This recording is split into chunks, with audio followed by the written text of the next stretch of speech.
All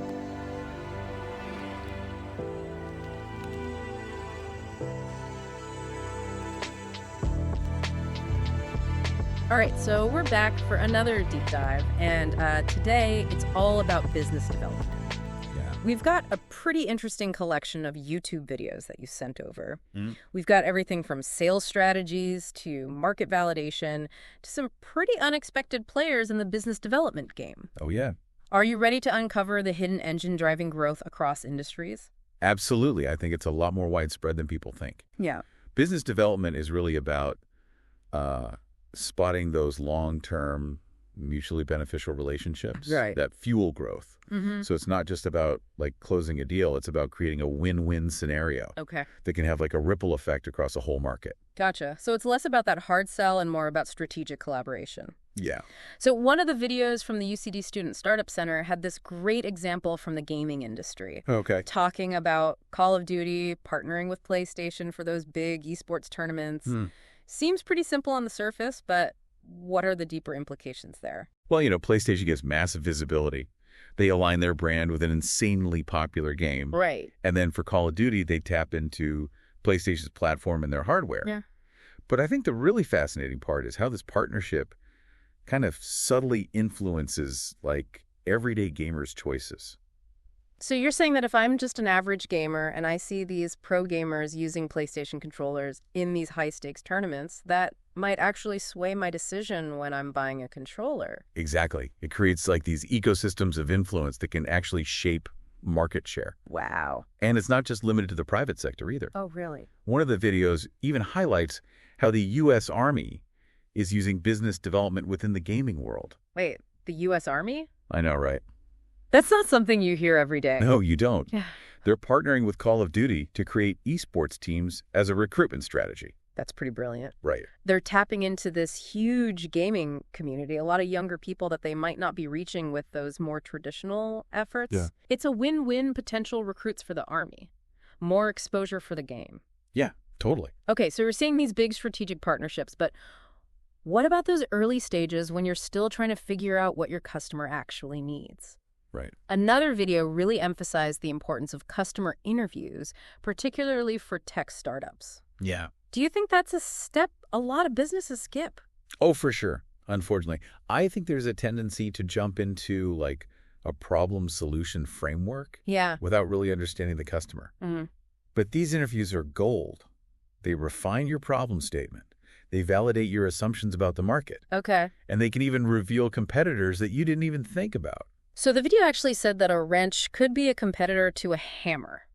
Mm-hmm. I get what they're saying, but that seems a little extreme, doesn't it? Well, think about it this way. Yep. If a customer's job to be done is hammering a nail, Okay. they might grab a wrench in a pinch, even if it's not the ideal tool. It's really about understanding those broader needs and the alternatives that they might consider. Okay. So customer interviews can reveal those hidden competitors. Yeah, the ones you wouldn't necessarily think of. Yeah. That totally changes your perspective on competition. Yeah. You start thinking beyond just companies selling the same product. Totally. All right, so you've got those customer insights. You're starting to understand your market. Mm-hmm. How do you know if that market is even viable? That's where market validation comes in. Okay. One of the videos we have features Bill Aulet, the head of MIT's Entrepreneurship Center. Okay. And he puts it very plainly. A business is only a business if it has paying customers. You need that product or service that customers are actually willing to pay for. It can't just be a good idea. Yeah. It has to have real-world value. Right. And to prove that value, you need a strategy. Yeah. So this video talks about finding a beachhead market. Can you break that down for us? Yeah. So imagine it as like your initial foothold, like a smaller, well-defined target market that you can really dominate. Okay. And once you've got that, it becomes like a springboard for expansion. Okay. So the video uses the example of young business professionals. Yeah. They're tech savvy, they're early adopters, they often set trends, win them over, and they become these advocates, spreading the word to other potential customers. Exactly. And the key is choosing a beachhead market that's well connected to other customer groups. Right. It's like a chain reaction. Right. But there's a flip side. Right. Okay. If you can't find a suitable beachhead market, Yeah. that might be a sign that your market isn't viable at all. Ooh, that's a good point. It's like a crucial red flag to pay attention to. Okay, so you've identified potential partners, you've interviewed customers, you've validated your market. Yeah. Now you need to actually sell your product or service. Hmm. And I have to admit, I was a bit surprised to see Jordan Belfort, the Wolf of Wall Street, pop up in one of the videos. Right. Talking about the power of logical selling. Yeah. Didn't see that one coming. It does sound a little counterintuitive coming from him. Yeah. But Belfort's point is that logical selling isn't about being like cold or robotic. Right. It's about appealing to the buyer's rational mind. Okay. You're helping them justify a decision they already want to make by providing that extra little bit of rationale. So it's about transferring certainty. Yeah. He uses this really interesting analogy of a furnace. Mm-hmm. The salesperson is the furnace. Their conviction is the fuel. Okay. And the straight line selling system is the ductwork transferring that heat, that certainty, to the buyer who represents all the rooms of the house. Oh, wow. It's a very vivid image. Yeah. It really highlights how essential trust is in this equation. Yeah. If the buyer doesn't trust the salesperson or the product, right. that heat, that certainty won't transfer effectively. Totally. That makes sense. But what about when logic meets those inevitable objections? Well, so one of the videos features sales training from Alex Hormozi. Oh, yeah. And he has some interesting frameworks for dealing with common pushback. Yeah, he breaks down the 3 sources people cast their power to. Okay. Circumstances, other people, and themselves. Okay. And from those sources, he identifies the 5 common excuses you'll hear.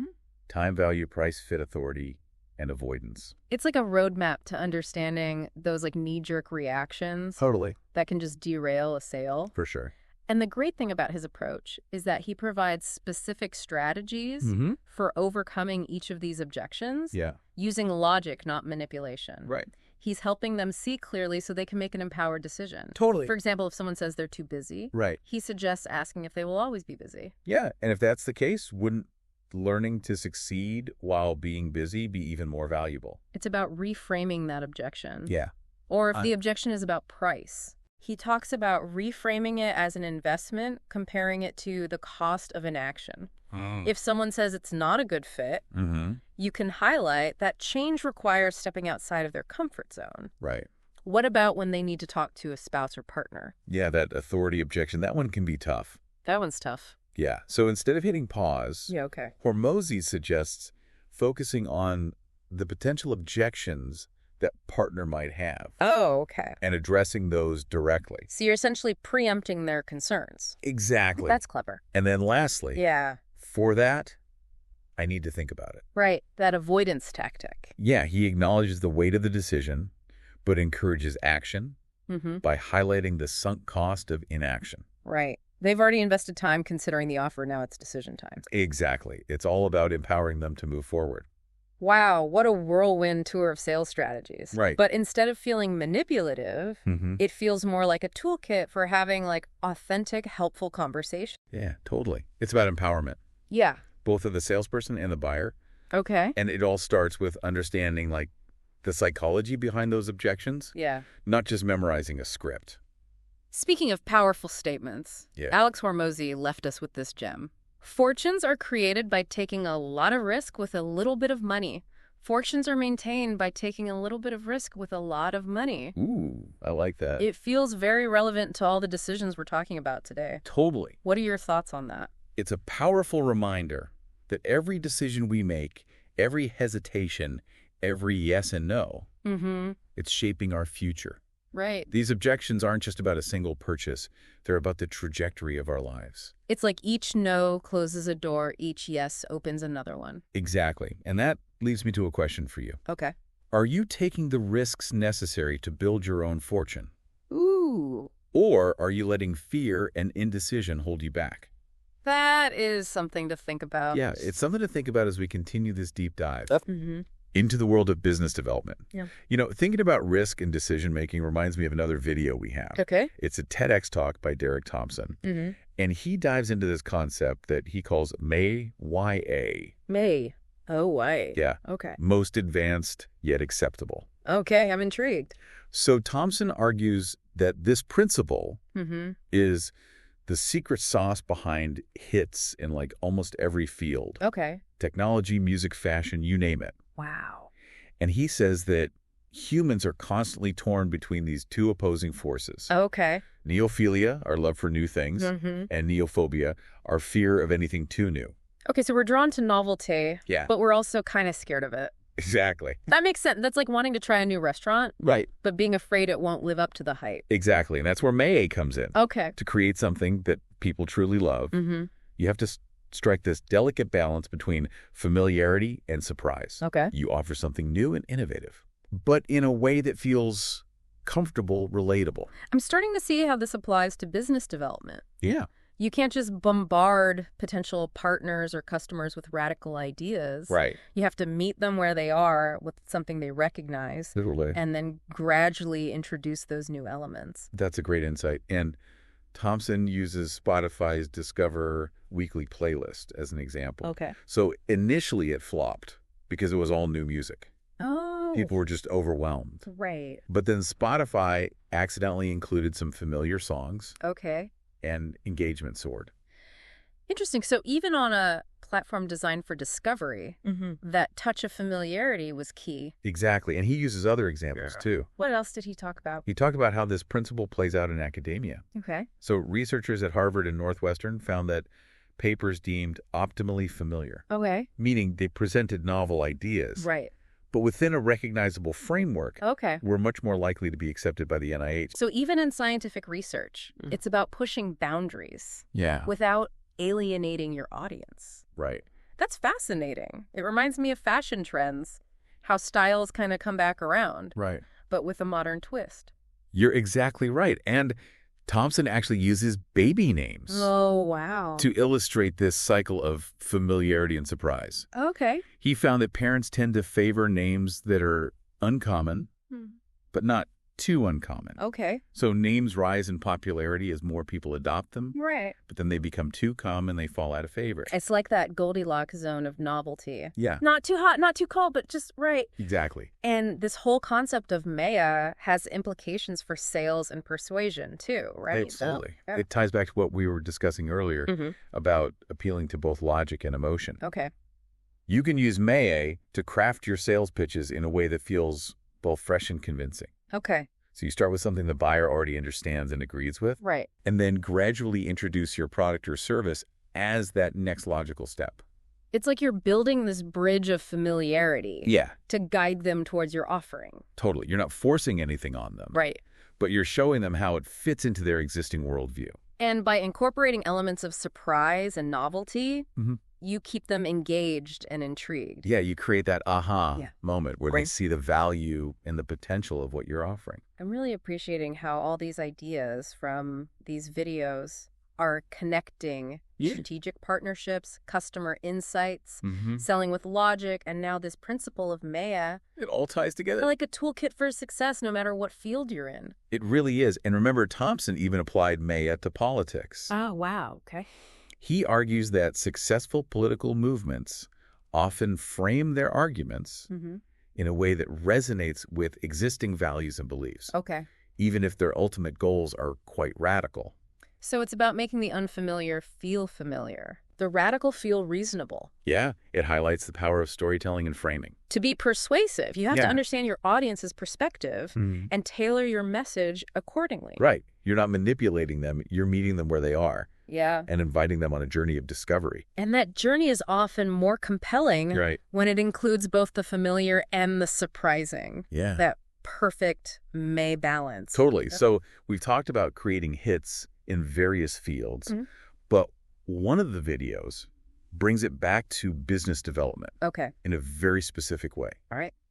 It focuses on the work of Raymond Loewy, Okay. the iconic industrial designer who kind of shaped the look of 20th century America. Oh, wow. Loewy was a master of May. Okay. He designed everything from the Studebaker to the Greyhound bus to the Air Force One logo. Wow. And he did it by blending innovative design with familiar elements that really resonated with the American public. Yeah. He's the guy who designed that egg-shaped pencil sharpener we all used in school. He is. I had no idea he had such a diverse portfolio. He was incredibly prolific. Wow. And one of his most fascinating projects was designing the interior habitat Okay. for NASA's first space orbital. Talk about an unfamiliar environment. Right. How do you even begin to design for something like that? Well, Lowy recognized that astronauts, despite being in this incredibly advanced futuristic setting, Yeah. they would still crave a sense of comfort, Okay. a connection to Earth. That makes sense. So he designed the space orbital with a viewing portal, Okay. a window to look back at Earth. Oh, wow. A simple but brilliant touch that provided a sense of familiarity and wonder amidst this vastness of space. It's like that touch of familiar music in Spotify's Discover Weekly playlist. Exactly. It makes the unfamiliar feel less daunting, more approachable. That's the magic of math. It's not just about aesthetics. Right. It's about understanding that deep human need for both novelty and comfort. It's a principle that can be applied to so much more than just product design. Yeah. We can use it to craft compelling marketing campaigns, build stronger relationships, even drive innovation in our own fields. Exactly. Yeah. It's all about finding that sweet spot between pushing boundaries and staying relatable. That balance is something we can all strive for, Right. whether we're designing a product, building a business, or simply trying to connect with others. MAA is officially my new favorite acronym. Mine too. It's a reminder that the most successful ideas often lie at the intersection of the familiar and the surprising. So what does this all mean for us? Yeah. How do we take this concept of MAA and make it actionable? Well, it starts with being mindful of our audience. Okay. Who are we trying to reach?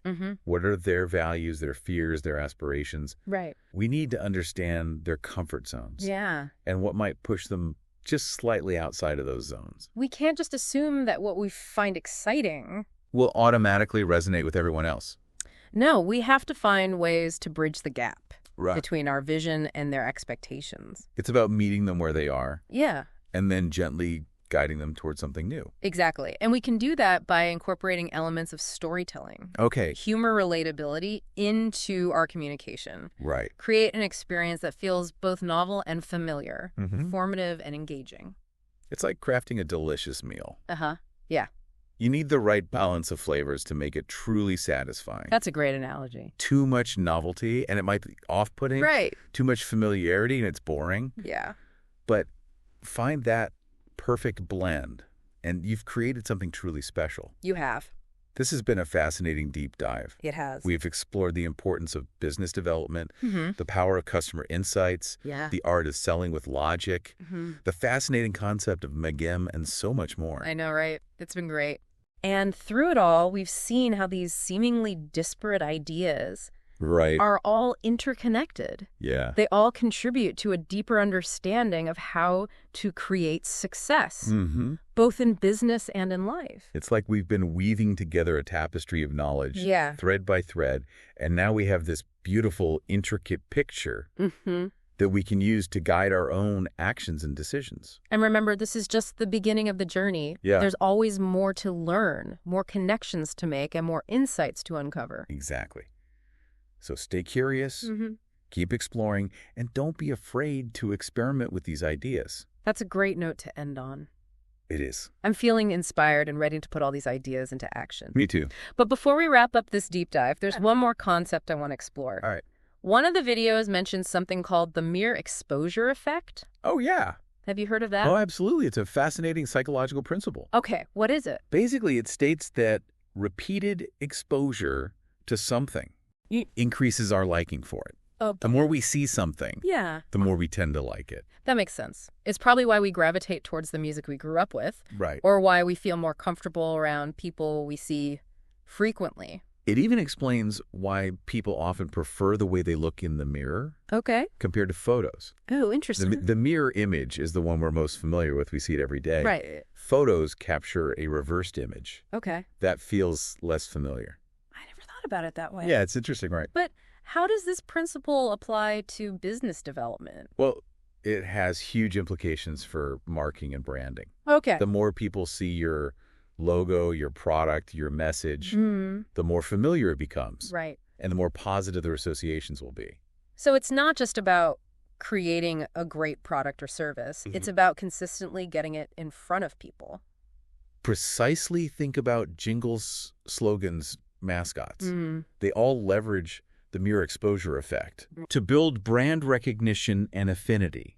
It makes me think of all those ads we see online and on TV. Right. Even if we don't consciously pay attention to them, Yeah, they're still registering in our subconscious. totally. And over time, that repeated exposure can subtly influence our purchasing decisions. Exactly. It's a powerful tool. This feels a little manipulative, doesn't it? Like Yeah. we're being programmed to like things Right. just because we see them over and over again. Well, it's a valid concern. Yeah, And it's important to remember that any tool can be used ethically or unethically. right.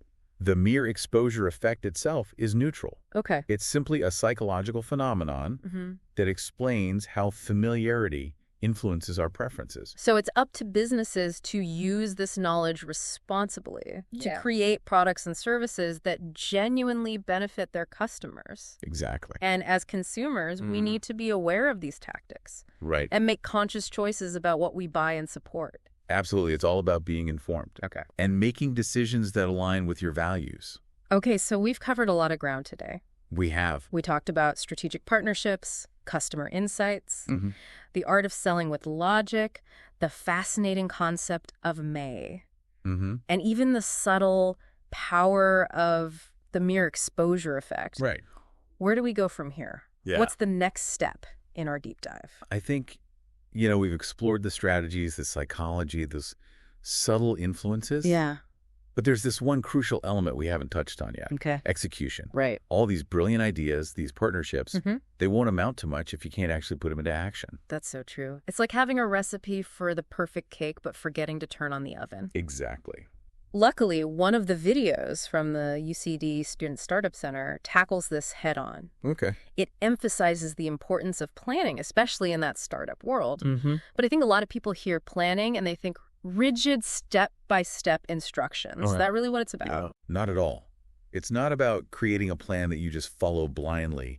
It's about understanding the relationships between the work that needs to be done Right. and the objectives you want to achieve. Okay. Especially in a fast-paced startup environment, you're going to encounter roadblocks. Yeah. Things Yeah. change, deadlines shift. But if you have a deep understanding of how your tasks and your goals are interconnected, Yeah, you can adapt more effectively. right. You can be more agile and responsive, Yeah. but still keep your eye on that bigger picture. One of the videos used this analogy from NASA. Okay. Critical path items, or CPIs. Yeah, Can I yeah. explain that? Sure. So these are the tasks that absolutely must be completed Okay. before you can move on to the next stage. Gotcha. It's about identifying the linchpins in your plan Mm. and prioritizing accordingly. So you're not getting bogged down in those smaller tasks. Right. And to visualize all of this, Yeah. they recommend using a Gantt chart, which is essentially a timeline. Oh. That maps out all your tasks and deadlines. So you can see the flow of work, Yeah. identify any potential bottlenecks, Mhm. and make sure everyone's on the same page. Exactly. I like Yeah. that. And the video even had some tips for getting the most out of your planning process. Oh, yeah. Like what? One that stood out to me was capping off each project with like a symbolic event. Okay. Whether it's something small, like having a beer to celebrate, Right. or something more formal, like a critical design review. It's a great way to create milestones that mark your progress. Right. And keep you motivated. It's a reminder that planning isn't just about checking boxes. Yeah. It's about celebrating those achievements Totally. and acknowledging the effort that went into reaching them. It's about fostering that sense of accomplishment, Mhm. recognizing that the journey matters just as much as the destination. So as we wrap up this deep dive into the world of business development, Yeah. what's the one key takeaway you want to leave our listener with today? I think, we've talked a lot about external strategies, Right. but true success also depends on those internal factors. Okay. Mindset beliefs and the decisions that we make. Mhm. It's about owning your power Right. and choosing to create the future you desire. Yeah. Sometimes that means confronting your fears, Mhm. challenging your assumptions, Yeah. and taking that leap of faith. It's in those moments of courage Yeah, that true transformation happens both in business and in life. absolutely. So as you continue your journey, remember, you are the architect of your own destiny. You are. Choose wisely. Never stop exploring. Thanks for joining us on The Deep Dive.